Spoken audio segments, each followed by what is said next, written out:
Hello everyone, and thank you all for coming to my presentation, Understanding the Fog of War, Archaeological, Historical, and Geospatial Modeling of North Carolina's Torpedo Junction.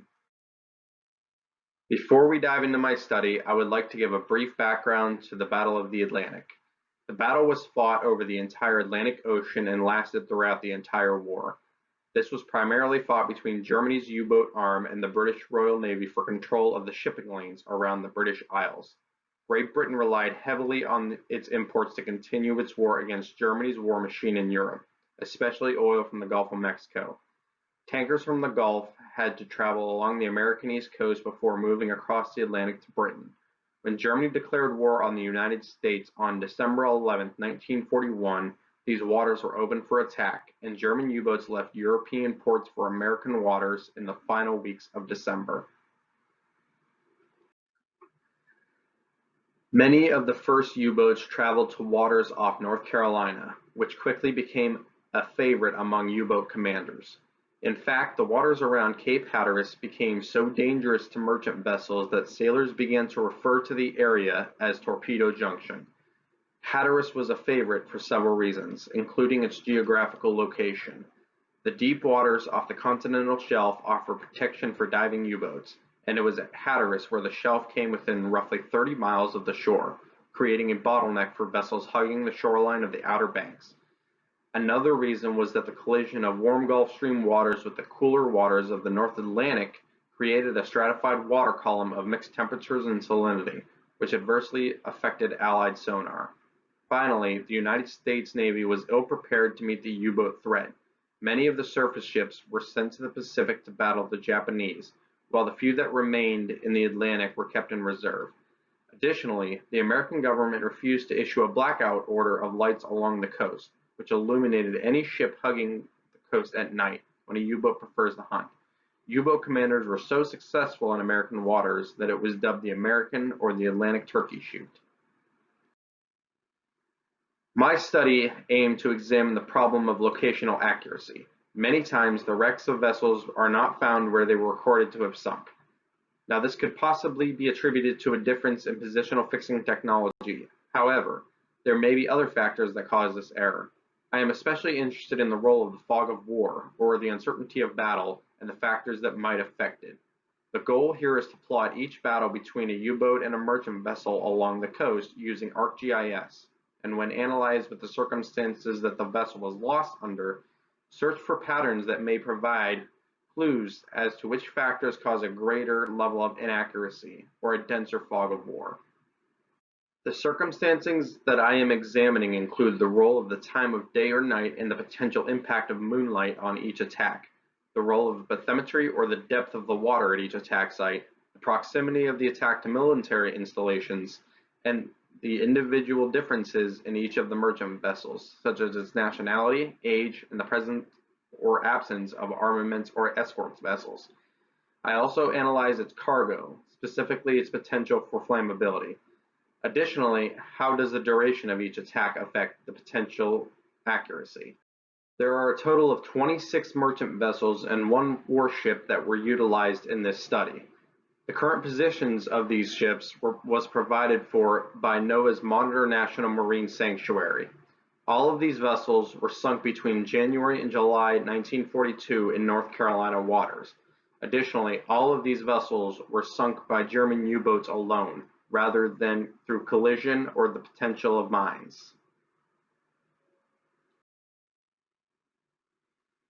Here you can see the distribution of all 27 wrecks used in this study, most of which are located between Capes Hatteras and Lookout.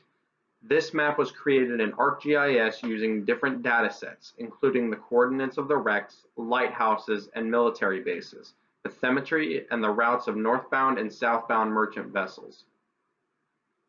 Compare that to this map, where the positions recorded at the time of the attack have been plotted. Many of these vessels have more than one recorded position. These positions were collected from different sources, such as the merchant marine losses, as well as those of Lloyd's of London, which were recorded for insurance purposes. Secondary sources include those from Jürgen Rohr, who possibly derived his positions from the Office of Naval Intelligence. Of the 27 vessels that were examined, not all of them were able to be compared. This is because a vessel must sink at the location where it was attacked for a comparison of positional accuracy to occur. Many of these vessels did not immediately sink, but rather drifted, sometimes for days. This was a factor that, for the purposes of my research, were left out. However, the vessels that sank anywhere from a few minutes to up to 2 hours after being attacked were included. This is because, on average, a vessel in the Gulf Stream may drift up to roughly 3 miles an hour, thus making a potentially 6-mile margin of error.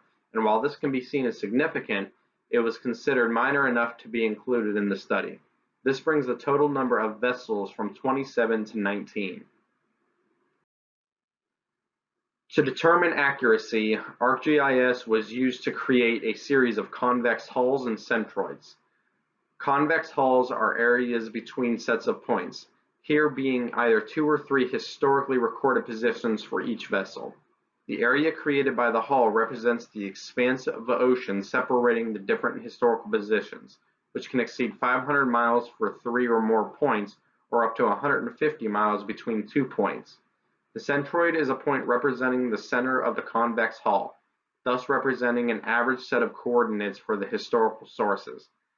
These centroids are then used as the point of comparison to the wreck. The distance between the wreck and the centroid represents the accuracy of reported positions. The greater the distance, the less the accuracy. These distances are broken down into 4 blocks.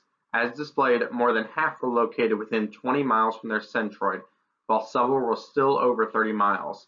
It is important to note that although these wrecks occurred during the 1940s, North American datum 1983 was used, as a positional error between North American datum 1927, which was likely used during World War II, and North American datum 1983 is roughly 10 to 100 meters within the continental United States, creating a level of error which is considered insignificant. Another set of coordinates that were considered were those relating to the accuracy of the U-boat commanders. When a U-boat attacked a vessel, its position was recorded by the commander. However, during the Second World War, the Germans utilized a grid zone system so that their U-boats could report the positions of vessels and convoys without giving away their specific locations to the Allied anti-submarine forces.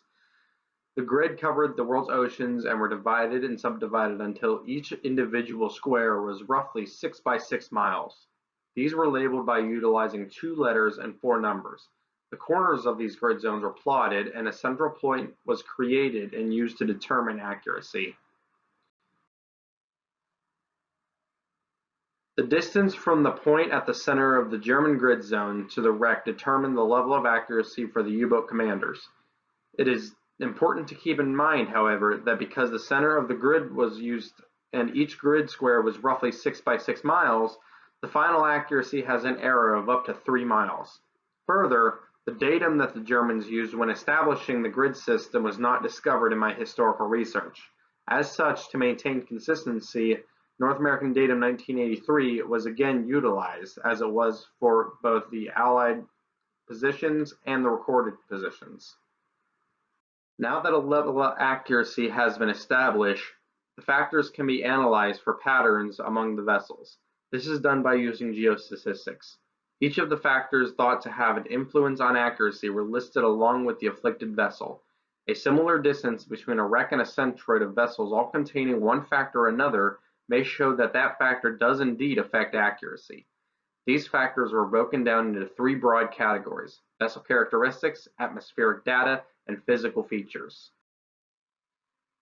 Vessel characteristics are factors that describe each vessel, including its type, the presence of naval guns, which were often installed on freighters as a measure of protection against U-boats, the flammability of the vessel's cargo, the presence of other vessels or warships, and even the vessel's age and nationality, as many countries had vessels traveling along the American coastline, including British, Soviet, Brazilian, and Panamanian vessels.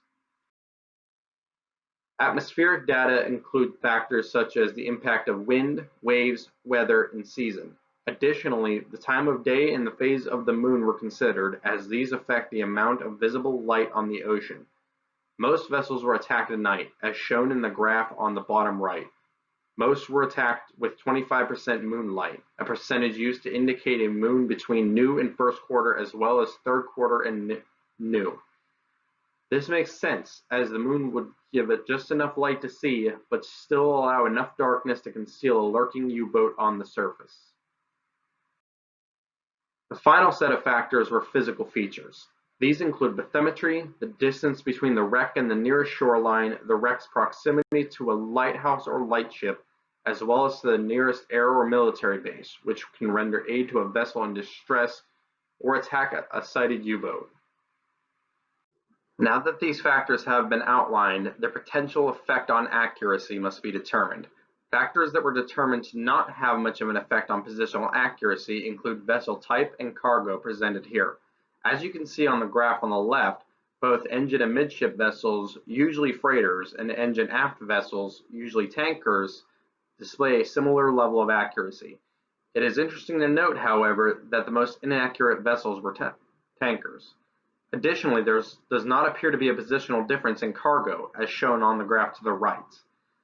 This leads me to the conclusion that neither vessel type nor vessel cargo had any impact on the level of accuracy of merchant vessels. Other factors include the presence of armaments on a vessel or whether or not the vessel was escorted.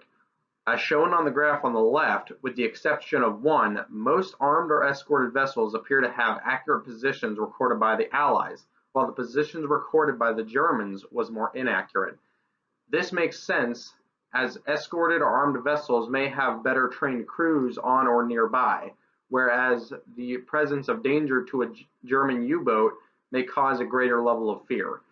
Finally, the graph on the right displays a sonar chart representing Allied accuracy compared to the nearest air base, as well as the Navy base at Norfolk. No correlation can be seen on this particular graph. It should be noted that there are several errors that must be taken into consideration. This includes the lack of data regarding the weather, time, and the location of each attack, and as such, the full level of visibility during each attack is at present unknown. More so, the study size for certain vessel attributes is small, such as the number of armed merchant vessels and the number of vessels that were being escorted within the study group. This means that many of the conclusions drawn from these particular groups must be taken with a grain of salt. Which brings me to the final question: which of the factors analyzed had the greatest effect on positional accuracy? I can count that with the statement that many of the factors thus far do not appear to have any effect on positional accuracy. In conclusion, this study has outlined different factors that may affect positional accuracy. Thus far, factors that I have found to not have any effect include bathymetry, vessel type, amount of moonlight, and the wreck's distance from military installations. Factors such as the presence of naval guns on vessels, as well as the presence of escorts, were shown to have too small of a data set for any conclusions to be drawn. The factors that appear to separate the wreck from the centroid the most is the factor of drift, which cannot be included due to its uncertainty. I would like to extend a special thanks to Dr. Nathan Richards for advising me on this project, and once again, thank you all for listening to my talk.